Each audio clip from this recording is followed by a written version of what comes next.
Здравейте! Сега ще ви покажа как да си направите кафе Cortado с новата машина на Nescafe Dolce Gusto Mini Me.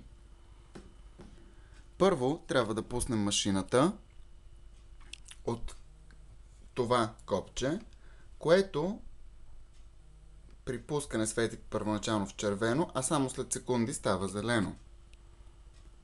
Отваряме държачът за капсули и издърпваме чекмеджето.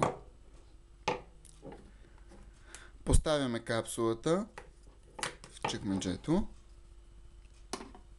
и го връщаме обратно на мястото му.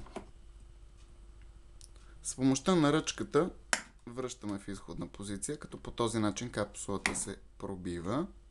Нагласяме желаната дължина на кафето, като за Cortado тя е 3 чертички. Убеждаваме се още веднъж, че машината свети в зелено и е абсолютно готова за работа. И с помощта на ръчката дърпаме надясно за гореща напитка и чакаме нашето Cortado.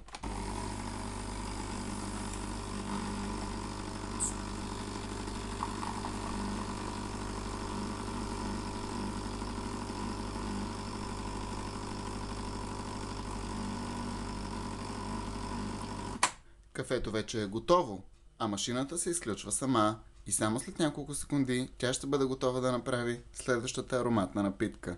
Хареса ли ви?